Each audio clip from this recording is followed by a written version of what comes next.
नमस्कार दोस्तों, आप सभी का स्वागत है। आपके अपने YouTube चैनल मानव जीवन में दोस्तों लाइफ में सभी आगे बढ़ना चाहते हैं और लाइफ में आगे बढ़ने के लिए हमें रोज ही कुछ नया सीखना चाहिए और आगे बढ़ना चाहिए।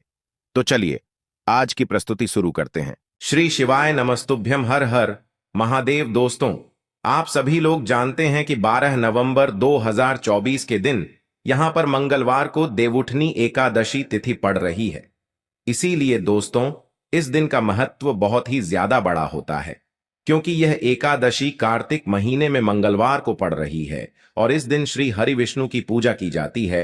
दरअसल भगवान विष्णु आषाढ़ मास के शुक्ल पक्ष की एकादशी से निद्रा में चले जाते हैं और 4 महीने बाद कार्तिक मास के शुक्ल पक्ष की एकादशी तिथि को निद्रा से जागते हैं। इसलिए इसे देवउठनी एकादशी के नाम से जाना जाता है। और इस दिन आपको एक छुटकी हल्दी वाला उपाय आप लोगों को जरूर करना चाहिए, जो कि पंडित जी ने अपनी अभी की शिव महापुराण की कथा में ही बताया हुआ है।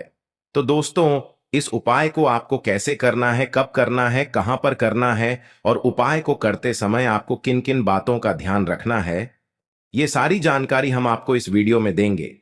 तो चलिए दोस्तों, उपाय को शुरू करते हैं। देखिए, ये दिन इतना खास होता है, इतना महत्वपूर्ण होता है। देखा गया है कभी कभी बड़े बड़े पूजा पाठ अनुष्ठान से जो मनोकामना पूर्ण नहीं होती है, वह देवउठनी एकादशी के दिन एक छोटे से उपाय करने से ही आपकी मनोकामना पूर्ण हो जाती है।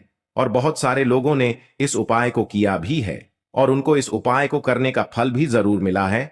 अगर आप लोग भी इस उपाय को 12 नवंबर 2024 के दिन यहां पर मंगलवार एकादशी के दिन करना चाहते हैं, तो आप इस उपाय को पहले अच्छे से समझ लेना, सुन लेना, उसके बाद करना। आपको इस उपाय का फल जरूर मिलेगा और इस उपाय को करने से आपके घर में चाहे किसी भी प्रकार की दुख और समस्या क्यों ना चल रही हो, आपको उसका कारण भी नहीं पता है कि भाई यह समस्या किस कारण से चल रही है। उसका कुछ भी कारण हो सकता है, जैसे पितृदोष हो सकता है या किसी भी तरह का मंगल दोष भी हो सकता है, और भी बहुत तरह के दोष होते हैं, कुछ भी हो सकता है। पर आपको इस उपाय को करने के लिए अपने दोष को पता लगाने की भी जरूरत नहीं है। 12 नवंबर 2024 के दिन यहां पर देवउठनी एकादशी के दिन इस एक छुटकी हल्दी वाले उपाय को आप लोगों को कर लेना है। दोस्तों, अब हम समझते हैं इस वाले उपाय को हमें करना किस समय है। तो सबसे पहली बात दोस्तों, हम समझते हैं कि यह हल्दी वाला उपाय करना किसको है। तो देखिए, यहां पर सीधी सी बात है कि यह हल्दी वाला उपाय जो है यह किस लिए किया जा रहा है। यह मनोकामना को पूर्ण करने के लिए किया जा रहा है, या आपके जीवन में जो दुख और परेशानियां हैं उनको दूर करने के लिए किया जा रहा है, या आपका कोई बड़ा काम है जो कि नहीं हो पा रहा है, आप उसके लिए इस उपाय को कर सकते हो। तो सीधी सी बात यह है कि आप अपनी किसी भी प्रकार की मनोकामना के लिए इस वाले उपाय को कर सकते हो। तो यह उपाय वह व्यक्ति कर सकता है जिस व्यक्ति को अपनी किसी भी प्रकार की मनोकामना भगवान विष्णु जी से और माता लक्ष्मी से पूर्ण करवानी हो। और अगर कोई भी माताएं बहनें जो है अपने घर की सुख और शांति के लिए, घर में धन समृद्धि को बढ़ाने के लिए यह वाला उपाय करना चाहती है, तो घर की जो बड़ी माताएं बहनें होंगी वह इस हल्दी वाले उपाय को विशेष रूप से करें, क्योंकि माताएं बहनें घर की लक्ष्मी होती हैं। और जब घर की लक्ष्मी कोई विशेष उपाय करती है तो उसका फल ही बहुत जल्दी मिल जाता है और बहुत बड़ा होकर मिलता है। अन्यथा इस उपाय को कोई भी व्यक्ति कर सकता है, चाहे वह बड़ा हो, चाहे वह छोटा हो, चाहे वह बच्चा हो। जिस व्यक्ति को यह हल्दी वाला उपाय समझ आ गया, वह व्यक्ति इस हल्दी वाला उपाय को इस एकादशी के दिन जरूर करें, क्योंकि उसको इस उपाय का फल बहुत ही जल्दी मिल जाएगा। क्योंकि 12 नवंबर 2024 के दिन यहां पर देवउठनी एकादशी के दिन भगवान शिव और विष्णु भगवान जी बहुत आसानी से प्रसन्न हो जाते हैं। तो आइए अब हम समझते हैं कि इस हल्दी वाला उपाय को आपको करना कैसे है और इस उपाय को करने का जो समय है वह क्या है। लेकिन उससे पहले, जो भी मेरे भाई मेरी प्यारी बहनें आज चैनल पर पहली बार आए हैं या मेरी आवाज आज पहली बार सुन रहे हैं, अगर आप भी महादेव के सच्चे भक्त हैं तो वीडियो को लाइक और चैनल को सब्सक्राइब जरूर कर ले और कमेंट बॉक्स में लिखे हर हर महादेव, जय मां लक्ष्मी। तो देखिए, इस एकादशी के दिन किए जाने वाले यह एक छुटकी हल्दी वाला उपाय जो उपाय है यह मुख्य रूप से सुबह के समय होगा। किस समय होगा? सुबह के समय होगा। आपको कोशिश यही करनी है कि सुबह के समय हम इस हल्दी वाला उपाय को कर लें। पर किसी कारणवश अगर आप सुबह इस उपाय को न कर पाओ, आपको कहीं काम से जाना हो या किसी और काम की वजह से आप उपाय को न कर पाओ, तो आपके पास फिर दूसरा मौका रहेगा जो कि शाम के समय का रहेगा, प्रदोष काल का रहेगा। अब भाई, प्रदोष काल का समय भी बहुत ही लोगों के मन में प्रश्न बन जाता है कि भाई यह समय होता कब है, कितने बजे से लेकर कितने बजे यह समय होता है, ताकि हमें उपाय के लिए जो है करने का समय पता लग जाए।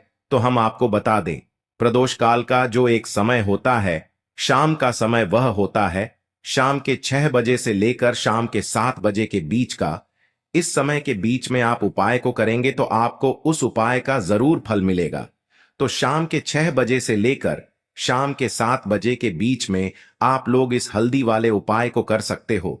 तो भैया बहुत सारे लोग यहां पर यह प्रश्न भी जरूर करेंगे कि भाई हम तो नौकरी पर जाते हैं, हम अपनी ड्यूटी पर जाते हैं और आने में हमें देर हो जाती है, तो उस जगह पर हमें क्या करना चाहिए? तो देखिए, उन लोगों को भी टेंशन लेने की जरूरत नहीं है। अगर आप लोग इस उपाय को शाम के समय प्रदोष काल में कर रहे हैं और अगर आपको आने में देरी भी हो जाती है, आप आने में 7 बजे तक आप नहीं पहुंच पाते हो, तो भाई आप 7 या रात 8 बजे तक भी अगर उपाय को करोगे तो भी चल जाएगा। और अगर इससे भी थोड़ा देर हो जाती है तो भी आप उपाय को कर सकते हो, क्योंकि 12 नवंबर 2024 देवउठनी एकादशी का दिन है। यह दिन एक ही बार आता है पूरे साल भर में, इसलिए जब आपको मौका मिल जाए तब आप इस उपाय को जरूर कर लेना। कोई भी उपाय हो आप कभी भी कर सकते हो। एकादशी के दिन बस कोशिश करना कि समय के थोड़ा मतलब अंतर्गत ही कर लो, पर किसी कारणवश अगर ना कर पाओ तो फिर आप थोड़ा देरी से भी कर सकते हो, आपको उपाय का फल जरूर मिलेगा। तो देखिए, कार्तिक मास के दिनों में विशेषकर श्री हरि विष्णु और श्री कृष्ण और भगवान शिव और माता पार्वती का पूजन किया जाता है। अब साथ ही साथ एकादशी का दिन भी पड़ गया है, तो ऐसा समझ लीजिए आपके जीवन में धन भी आएगा, सुख भी आएगा, धन बढ़ेगा भी, और साथ ही साथ आपके जीवन के सारे संकटों को भगवान शिव जी दूर कर देंगे। तो चलिए सबसे पहले बात कर लेते हैं सबसे पहले उपाय की, जो कि एकादशी वाले दिन आपको विशेष कर करना है। और इस उपाय को करने से आपकी कोई भी ऐसी इच्छा, कोई भी विश जो अभी तक अधूरी है, पूरी नहीं हो रही है, तो आपकी बड़ी से बड़ी विश और मनोकामना भी पूरी हो जाती है जब आप देवउठनी एकादशी वाले दिन इस पहले उपाय को कर लेते हैं। देखिए, अगर इस दिन हम भगवान विष्णु और माता तुलसी के समक्ष कोई भी उपाय करते हैं तो उसका फल हमें जरूर मिलता है। तो देखिए, आप सभी जानते हैं कि श्री हरि विष्णु और कृष्ण जी जो है उन्हें तुलसी दल सबसे प्रिय है। बिना तुलसी माता के श्री हरि विष्णु जी अधूरे हैं और बिना तुलसी पत्तों के श्री हरि विष्णु का भोग अधूरा है। और आप सभी लोग जानते हो कि माता लक्ष्मी का निवास स्थान वहीं होता है जहां भगवान विष्णु वास करते हैं। इसीलिए श्री हरि विष्णु को प्रसन्न करके आप अपनी मनोकामना को पूरा कर सकते हैं, क्योंकि श्री हरि विष्णु अगर प्रसन्न हो गए तो आपकी कोई भी विश और इच्छा मनोकामना अधूरी नहीं रहेंगी। तो आपको तुलसी के 5 पत्ते लेने हैं। अब जिस दिन देवउठनी एकादशी है उस दिन तुलसी के पत्ते ना तोड़े, पहले से ही तोड़कर रख ले। अब ये 5 तुलसी के पत्ते जो आपने लिए हैं, ये 5 तुलसी के पत्ते आपको श्री हरि विष्णु को अर्पित करने हैं। अपने घर के मंदिर में ही ठीक है, ऐसा आपको करना है। आपके घर में श्री हरि विष्णु की कोई मूर्ति है या श्री कृष्ण की मूर्ति है या लड्डू गोपाल है, प्रतिमा है, वहां पर ये 5 तुलसी के पत्ते आप रखें और साथ ही साथ एक देसी घी का दीपक गोल बाती का आपको लगाना है और ओम नमो भगवते वासुदेवाय नमः इस मंत्र का आपको 11 बार जप करना है।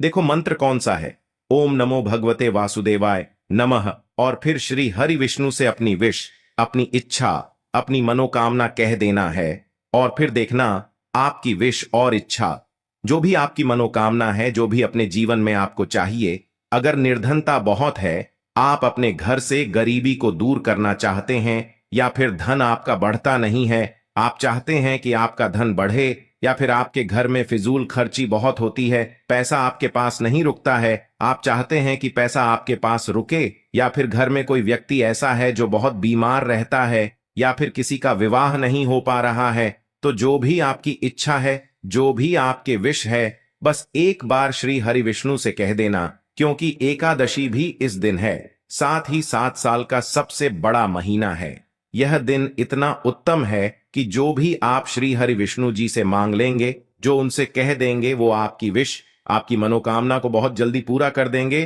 तो ये पहला उपाय है। तो चलिए बढ़ते हैं अगले उपाय की ओर। देखो, यदि आपके जीवन में आर्थिक संकट बहुत अधिक हो रहे हैं, धन की समस्या लगातार जीवन में बनी हुई है, एक एक रुपयों को प्राप्त करने के लिए आपको बहुत अधिक मेहनत कर रहे हैं, तो आज रात्रि में सोने से पहले आपको यह एक चमत्कारी दीपक का उपाय अवश्य करना है। या फिर यदि आपका जो व्यापार है, बिजनेस है, दुकान है, वो अच्छे से नहीं चल पा रही है, तो आज रात्रि में इस विशेष दीपक का उपाय आपको अवश्य करना चाहिए। देखो दोस्तों, दीपक हमारे घर में सभी नकारात्मक शक्ति को बाहर करता है। यह उपाय आपको साल में केवल एक बार करने का ही मौका मिलता है। केवल और केवल एकादशी पर ही इस उपाय को किया जाता है। देखिए, इस उपाय के लिए आपको तुलसी जी की जो सूखी लकड़ी होती है, उसे ले लेना है। देखिए दोस्तों, यदि आपके पास पुरानी तुलसी जी की लकड़ी है तो उसे आप ले सकते हैं, और यदि आपके घर में तुलसी जी जो लकड़ी है वो सूखी हुई है तो उसकी लकड़ी आप तोड़ करके इस्तेमाल कर सकते हैं। लेकिन आपको ध्यान रखना है कि सूर्यास्त से पहले पहले ही आपको ये जो तुलसी जी की लकड़ी है, इससे अवश्य ही तोड़ लेना है, और आज के दिन लकड़ी को नहीं तोड़ना है। तो इस उपाय के लिए आपको सबसे पहले तो एक मिट्टी का दीपक लेना होगा। चाहे तो आटे का दीपक भी ले सके, क्योंकि आटे का दीपक सभी दीपक में सर्वोत्तम माना गया है। इस दीपक के अंदर आपको शुद्ध घी का प्रयोग करना होगा, और इससे दीपक के अंदर अपने जो तुलसी जी की लकड़ी ली है उसे भी रख देना है। लेकिन ये जो तुलसी जी की लकड़ी है, इसमें आपको चारों तरफ अच्छे से घी लगा लेना है। देखिए, गुरु जी ने बताया है कि जो तुलसी जी की लकड़ी है, यदि आप उपाय करते हैं और बहुत ही शीघ्रता से जल जाती है, तो इसके लिए आपको एक कार्य करना है। आपको थोड़ी सी रुई ले लेनी है, और उस रुई को आपने जो तुलसी जी की लकड़ी ली है उस पर अच्छे से चारों तरफ लपेट देनी है। तुलसी जी की लकड़ी के ऊपर रुई लपेटने के बाद इसे आपको पूरा घी के अंदर डुबो लेना है। अब इसे आपको बाती के रूप में प्रयोग करना है। अब दोस्तों, इस दीपक को आपको प्रज्वलित कहाँ करना है? तो इस दीपक को आपको या तो भगवान विष्णु के सामने प्रज्वलित करना होगा, या फिर आपको भगवान श्री राम के सामने प्रज्वलित करना होगा, या फिर भगवान कृष्ण के सामने, यानी कि भगवान विष्णु के जो भी अवतार हैं उनके सामने आप ये दीपक प्रज्वलित कर सकते हैं। या फिर आप इससे दीपक को माता तुलसी जी के सामने भी प्रज्वलित कर सकते हैं। पूज्य गुरु जी ने बताया है कि जो भी व्यक्ति इस प्रकार से तुलसी जी की डंडी से यह दीपदान कर देता है, उसके जीवन में कभी भी धन की समस्या नहीं होती है। इसीलिए आपको ये पूरे साल में केवल एक बार ही मौका मिलता है। इस उपाय को करके देखना, आपकी सभी इच्छा जरूर पूर्ण होगी। यह जो उपाय है रात्रि में सोने से पहले करना है। बात करते हैं अगले उपाय की। अब बताते हैं तुलसी के गमले में आपको वो कौन सी चीज डालनी है जिस उपाय को करने से आप अपने जीवन में महाधनी बन जाएंगे। इतना धन आपको मिलेगा कि कभी भी आपके धन में कमी नहीं आएगी, कभी भी आपका धन बर्बाद नहीं होगा। आपके पैसे की बर्बादी बिल्कुल आपके जीवन से रुक जाएगी। और जो लोग कहते हैं कि घर में पैसा तो आता है, पैसा रुकता नहीं है और पैसा बढ़ता नहीं है, वृद्धि नहीं हो रही है, उन्हें भी विशेष यह दूसरा उपाय एकादशी वाले दिन जरूर करना चाहिए। तो देखिए, पहले ही आपको बता दिया कि श्री हरि विष्णु की पूजा और उनका भोग श्री मतलब तुलसी मैया के बिना अधूरा है ना? और तुलसी मैया जो है वह श्री हरि विष्णु के बिना अधूरी है। तो देखिए, जब भी आप तुलसी का कोई उपाय करेंगे तो सीधे सीधे आप श्री हरि विष्णु को प्रसन्न कर लेते हैं। अब व्यक्ति को, यानी जो भी व्यक्ति है, किस व्यक्ति को कितना धन देना है, यह श्री हरि विष्णु के हाथ में होता है। धन देने का काम मां लक्ष्मी करती है, जो कि मां तुलसी का ही एक रूप है। मां तुलसी जो है ये माता लक्ष्मी का ही स्वरूप है ना? तो आपको करना क्या है? आपको लेनी है यहां पर हल्दी पिसी हुई, जो कि श्री हरि विष्णु से जुड़ी हुई है, आपके गुरु गृह से जुड़ी हुई है, आपकी कुंडली में गुरु को मजबूत करती है, सुख सौभाग्य को खींचने का काम करती है, धन को बढ़ाने का काम करती है। तो एक चुटकी पिसी हुई हल्दी आपको लेनी है, और यह पिसी हुई सूखी हल्दी ही आपको अपने गमले में तुलसी का पौधा जिस गमले में लगा है उसमें अच्छे से इस हल्दी को डालना है। ठीक है ना? और ओम नमो भगवते वासुदेवाय नमः इस मंत्र का जाप करना है। कितनी बार? कम से कम 11 बार जाप करना है। ओम नमो भगवते वासुदेवाय नमः इस मंत्र का जाप करते रहना। और हल्के हल्के से तुलसी के पौधे में आपको पूरे गमले में पिसी हुई हल्दी का छिड़काव करना है। तो देखिए, जो व्यक्ति इस उपाय को एकादशी के दिन कर लेता है, ऐसा समझ लीजिए अपने जीवन से नहीं आने वाली 7 पीढ़ियों के जीवन से निर्धनता और गरीबी को दूर कर देता है। क्योंकि हल्दी जो है ना, ये साधारण नहीं है। हल्दी इतनी उत्तम होती है कि रातों रात आपके जीवन में चमत्कार करती है। आपने देखा होगा कि कोई भी शादी होती है, विवाह होता है ना, कोई भी ऐसा शुभ काम हम करते हैं, उसमें हल्दी जरूर लेते हैं। गृह प्रवेश जब हम करते हैं तो हल्दी के स्वस्तिक का निर्माण करते हैं। कोई भी अच्छा काम करने जा रहे हैं, हल्दी उसमें लेते हैं। और हल्दी जो है, यह आपके गुरु गृह को मजबूत कर देती है। अगर कुंडली में गुरु कहीं ना कहीं मजबूत है तो इससे उत्तम उपाय आपको ऐसा समझिए एकादशी का मिलेगा नहीं। बहुत ही उत्तम उपाय है। तुलसी के गमले में एक चुटकी पिसी हुई हल्दी डालना है, तो यह बहुत ही उत्तम उपाय है। इस उपाय को आप जरूर करें। एकादशी वाले दिन और साल का सबसे बड़ा ये दिन है। तो इस उपाय को करने से श्री हरि विष्णु आपसे न केवल प्रसन्न होते हैं, आपसे इतना प्रसन्न हो जाते हैं कि जीवन में कभी आपके गरीबी और निर्धनता को नहीं आने देते हैं। तो चलिए अब बात कर लेते हैं अपने तीसरे उपाय की, जो कि मुख्य द्वार से जुड़ा हुआ है। और यह उपाय है स्थिर लक्ष्मी के वास के लिए। ऐसा पैसा आपके घर में आएगा जो आपके घर में ही रुकेगा। ऐसा पैसा कभी आपके घर में नहीं आएगा जो आपके घर से जाएगा और विशेषकर फिजूल खर्ची में जाएगा।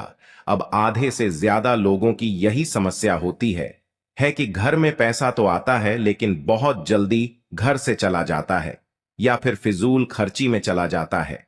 तो धन की बर्बादी जिन लोगों के घर में हो रही है, उन्हें विशेषकर यह तीसरा उपाय करना है।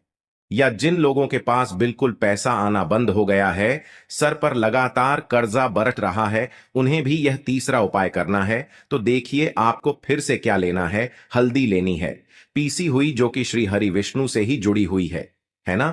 पीसी हुई हल्दी लेनी है और थोड़ा सा पानी डालकर उसका गाढ़ा गाढ़ा आपको पेस्ट बना लेना है। अब इसी हल्दी से आपको अपने घर में स्वास्तिक बनाने हैं। कितने स्वास्तिक? एक स्वास्तिक आपको बनाना है अपनी तिजोरी पर, जिसमें आप पैसा रखते हैं। चाहे तो आप संदूक में रखते हैं, अलमारी में रखते हैं, जिस चीज में भी पैसा रखते हैं, बस वहां पर हल्दी से एक स्वास्तिक बनाना है।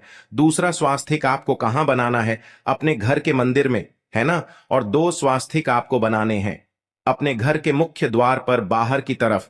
हल्दी से 4 स्वास्थ्य आपको बनाने हैं। 2 स्वास्तिक मुख्य द्वार पर बाहर की तरफ, एक तिजोरी पर, है ना, और एक अपने घर के मंदिर में। बस यह उपाय आपने अगर एकादशी वाले दिन कर लिया तो देखिए जो धन की तिजोरी है उसमें पैसा भरा रहेगा। कभी भी धन की तिजोरी धन से खाली नहीं होगी, क्योंकि जहां पर हल्दी का स्वास्तिक होता है वहां कभी धन की कमी नहीं होती है। हमेशा वहां पर धन की देवी माता लक्ष्मी वास करती हैं, क्योंकि हल्दी किससे जुड़ी हुई है? श्री हरि विष्णु से। और मां लक्ष्मी कहां होती है? जहां श्री हरि विष्णु वास करते हैं। अब बात करें कि आपके घर का मंदिर जो है, उसमें अगर आप एक स्वास्तिक बनाते हैं तो आपके घर से ऊर्जा जो है, पूरे में ऊर्जा फैलती है ना। तो आपके घर में पॉजिटिव एनर्जी बढ़ती है, सकारात्मक ऊर्जा बढ़ाती है। जब आप अपने घर के मंदिर में हल्दी का स्वास्तिक बनाते हैं, आपके घर से बुरी शक्तियां, नेगेटिव एनर्जी जैसी चीजें बिल्कुल आपके घर में नहीं रुकती हैं। मुख्य द्वार तो इतना उत्तम होता है कि मुख्य द्वार से ही मां लक्ष्मी की नजर सबसे पहले आपके मुख्य द्वार पर ही पड़ती है। और मुख्य द्वार पर अगर आपने हल्दी के स्वस्तिक बना दिए तो मां लक्ष्मी देखते ही प्रसन्न हो जाती है, क्योंकि यह श्री हरि विष्णु से जुड़ी हुई है ना। और हल्दी के स्वास्तिक जहां पर जो व्यक्ति अपने घर के मुख्य द्वार पर बनाते हैं, ऐसा समझ लीजिए मां लक्ष्मी उनके घर में वास करती ही करती है और कभी भी ऐसे घर को फिर छोड़कर नहीं जाती है। स्थिर लक्ष्मी का वास आपके घर में होगा। यह हल्दी के स्वस्तिक वाला उपाय एकादशी के दिन बहुत ही उत्तम है। साथ ही साथ कोशिश करे कि इस दिन गाय माता को हरी घास अवश्य खिलाए और एक पानी का घड़ा भरा हुआ किसी जरूरतमंद को दान जरूर करे। और जो व्यक्ति पक्षियों के लिए पानी की व्यवस्था करता है ना, या फिर घड़े को दान कर देता है, उसके घर कभी भी धन की कमी नहीं होती है। माता लक्ष्मी उनके भंडार भर देती है। आज के लिए बस इतना ही इस वीडियो में दी गई जानकारी। अगर आपको अच्छी लगी हो तो प्लीज हमारे चैनल मानव जीवन को सब्सक्राइब करें, लाइक करें और हमारे वीडियो में अंत तक बने रहने के लिए धन्यवाद।